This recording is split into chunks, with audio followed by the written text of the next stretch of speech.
नमस्कार दोस्तों, इस वीडियो में आपका स्वागत है दोस्तों।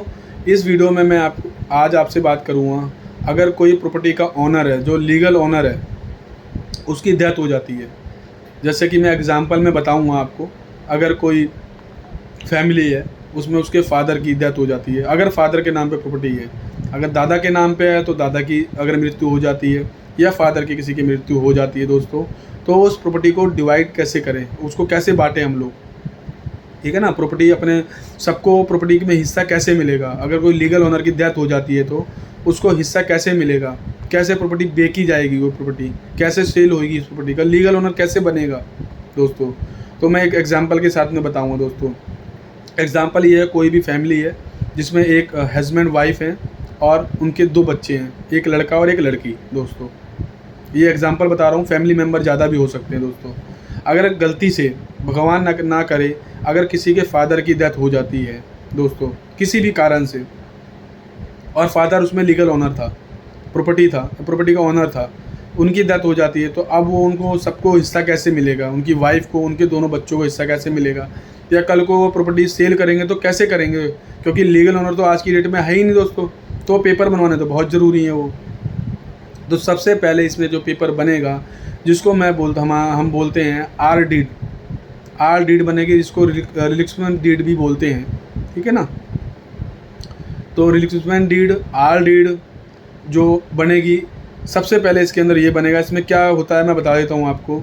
जैसे 3 बंदे हैं, वाइफ और 2 बच्चे, तीनों के शेयर बराबर हो गए। दोनों बंदे एक पार्टी को पहले आर डीड करेंगे दोस्तों, यानी 2 बच्चे हैं, उनको पहले अपनी वाइफ मदर के नाम पे आर डीड बनानी पड़ेगी, या मदर अपने बच्चों के नाम पे भी आर डीड बना सकती है, लेकिन 18 साल से ऊपर बच्चे होने चाहिए, कंडीशन ये है दोस्तों। तो दोनों बच्चे अपनी मदर के नाम पे पेपर करेंगे, वो आर डीड जिसको हम बोलते हैं, ठीक है। वो आर डीड बनेगी, एक आर डीड बनेगी। उसके बाद आपकी एक तरीके से देखा जाए तो मदर लीगल ओनर बन जाती है उस प्रॉपर्टी की। अब जो आपकी मदर है, वो आपके नाम पे विल भी कर सकती है, जीपीए भी बना सकती है, सेल एग्रीमेंट भी बना सकती है, कोई भी डॉक्यूमेंट बनेगा तो अब बनेगा। और अगर आपको बराबर अगर पार्टीशन डीड बनानी है तो पार्टीशन डीड भी बन जाएगी उसकी, लेकिन सबसे पहले आर डीड बनेगी। और उससे भी पहले एक डॉक्यूमेंट होता है सक्सेशन सर्टिफिकेट, जिसको हम लोग लीगल हायर सर्टिफिकेट भी बोलते हैं, ठीक है। एसएफसी सर्टिफिकेट भी बोलते हैं, surviving member certificate, SMC certificate. मेरी वीडियो के थंबनेल में आपको मिल जाएगा, अगर आप नेट पे डालोगे इस एसएमसी के बारे में जो वीडियो है, आपको पता लग जाएगा कैसे बनता है, क्या होता है एसएमसी। तो सबसे पहले तो एसएमसी बनेगा, किसी की मृत्यु हो जाती है, एसएमसी के बाद वो आर डीड बनती है, जो मैंने आपको बताया, ठीक है। उसकी एक नॉमिनल कॉस्ट आती है, वो कॉस्ट आपको पे करनी पड़ेगी, वो पेपर बन जाता है आपका आर डीड, जो उसको बोल रहा हूँ मैं। आर डीड के बाद आप चाहे सेल डीड बनाएं, चाहे जीपीए बनाएं, चाहे गिफ्ट डीड बनाएं, चाहे पार्टीशन डीड बनाएं, कोई भी डीड बनाएं, वो बन सकती है इजीली। तो प्रॉपर्टी आराम से ट्रांसफ़र हो जाएगी आपके फैमिली के मेम्बर में, किस जिसको भी प्रॉपर्टी देनी है तो आराम से इजीली हो जाएगी। अगर प्रॉपर्टी को आपको सेल भी करना है, अगर प्रॉपर्टी को आपको बेचना है, अगर उसको सेल भी करना है, तो उन्हीं पेपर से, जो पेपर आर डीड के थ्रू जो बनेंगे पेपर, वही पेपर वैलिड होंगे उस प्रॉपर्टी के पेपर। चाहे डीडीए की प्रॉपर्टी हो, दिल्ली डेवलपमेंट अथॉरिटी की प्रॉपर्टी हो, या कहीं की भी प्रॉपर्टी हो, आर डीड बनना बहुत ज़रूरी है। आर डीड के बिना वो पेपर नहीं बन सकता। तो अगर किसी के घर में मृत्यु हो जाती है, अगर यही सेम केस दादा की प्रॉपर्टी हो, तो दादा की मृत्यु हो जाती है, तो जैसे सर्वाइविंग मेंबर सर्टिफिकेट बनेगा एसएमसी, उसके बाद उनके बेटों के नाम पे होगी, जो दादा थे उनके, मतलब आपके फादर हो सकते हैं, वो उनके नाम पे होगी, फादर से फिर आपके नाम पे जाएगी, या आपकी वाइफ मदर के नाम पे जाएगी।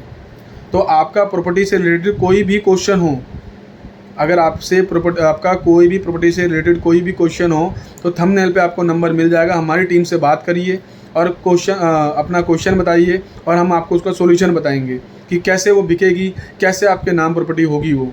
हम आपको पूरा भी जो लीगल प्रोसेस होता है एक प्रॉपर्टी के पेपर का, प्रॉपर्टी के डॉक्यूमेंट्स का एक जो लीगल प्रोसेस होता है, हम आपको बताएंगे कि कैसे वो काम करना है, कैसे होना है वो, ठीक है।